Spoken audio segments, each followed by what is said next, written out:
کوئی آدمی یہ کہے کہ فلاں فلاں ستارے کی وجہ سے بارش ہوئی، ستارہ یہاں سے وہاں گیا، ستاروں کی گردش سے بارش ہوئی، آدمی اس کو سبب مانتے ہوئے کہتا ہے کہ ستاروں کی چال کو دیکھ کر کے کہتا ہے کہ ستارہ یہاں سے وہاں چل کر گیا ہے، اس کی وجہ سے یہ بارش ہوئی ہے، تو گویا کہ وہ شرک اصغر کا ارتکاب کرتا ہے، کیونکہ وہ ایسی چیز کو سبب مان رہا ہے بارش ہونے میں جس کو اللہ رب العالمین نے سبب بنایا ہی نہیں ہے، تو اس کو سبب مانتے ہوئے کہہ رہا ہے کہ فلاں فلاں ستاروں کی وجہ سے بارش ہوئی ہے، تو وہ شرک اصغر کا ارتکاب کرتا ہے۔ لیکن اگر حقیقت کے اعتبار سے کہیں، اس کو خود ہی اثر انداز مانے کہ ستارہ یہاں سے وہاں چل کر گیا تو بارش ہوتی ہے، اس میں اللہ تعالیٰ کا کوئی عمل دخل نہ مانے، تو وہ شرک اکبر ہو جائے گا۔ اسی لیے شرک اصغر اور شرک اکبر میں ذرہ برابر کا فاصلہ ہوتا ہے۔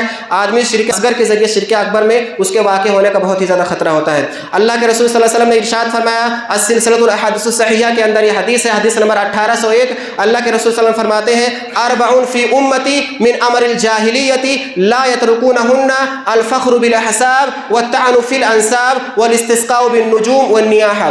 چار اعمال ایسے ہیں جو میری امت میں پائے جائیں گے، تو جاہلیت کے اعمال ہیں جو اسلام کے آنے سے پہلے لوگ کرتے تھے، وہ جاہلیت کے اعمال میری امت میں پائے جائیں گے، لوگ اس کو نہیں چھوڑیں گے۔ وہ چار اعمال کیا ہیں؟ سب سے پہلا کیا ہے؟ اپنے حسب و نسب پر فخر کرنا، اپنے حسب نسب کو بیان کر فلاں ہوں میں فلاں ہوں، تو اس طریقے کے اپنے حسب نسب پر فخر کرنا یہ جاہلیت والا کام ہے۔ اسی طریقے سے کسی کے حسب نسب کو تانا دینا کہ یہ بہت حقیر ہے، اس کا نسب تو ایسا ہے، اس کا نسب تو ایسا ہے، کسی کے نسب کو تانا دینا یہ جاہلیت والا کام ہے۔ اور تیسرا کام کیا ہے؟ ستاروں کے ذریعے بارش کو طلب کرنا، کہنا کہ اس فلاں فلاں ستارے کی وجہ سے بارش ہوئی ہے، تو یہ کیا ہے؟ جاہلیت والا کام ہے۔ اور چوتھا کام کیا ہے؟ نوحہ ماتم کرنا، کسی کا انتقال ہو جائے تو چیخ و پکار کرنا، شکوہ شکایت کرنا۔ اسی طریقے سے حدیبیہ کے مقام پر اللہ کے رسول صلی اللہ علیہ وسلم نے حدیبیہ کے وقت جب صحابہ کرام کو نماز پڑھائی اللہ کے رسول صلی اللہ علیہ وسلم نے، تو اس رات بارش ہوئی تھی، آپ نے فجر کی نماز پڑھائی، اور فجر کی نماز سلام پھیرنے کے بعد اپنے صحابہ کرام سے کہا، هل تدرون ماذا قال ربکم، کیا تم جانتے ہو کہ تمہارے رب نے کیا کہا؟ تو صحابہ کرام نے کیا کہا؟ اللہ ورسولہ اعلم، اللہ اس کے رسول زیادہ جانتے ہیں۔ تو آپ نے فرمایا، اللہ تعالیٰ کہہ رہا ہے، اصبح من عبادی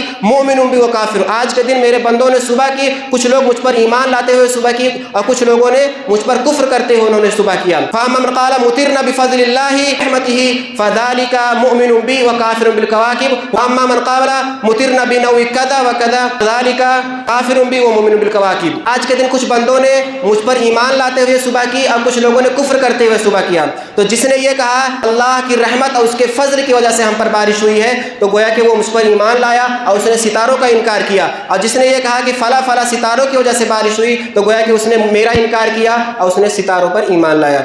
تو اس سے معلوم ہوا کہ اگر کوئی ستاروں کو سبب مانتا ہے بارش ہونے کا تو وہ شرک اصغر کا ارتکاب کرتا ہے، اگر اس کو کوئی اصل مان لیتا ہے، اسی کو مانتا ہے کہ اسی کی وجہ سے بارش ہوتی ہے، تو وہ شرک اکبر کا ارتکاب کرتا ہے۔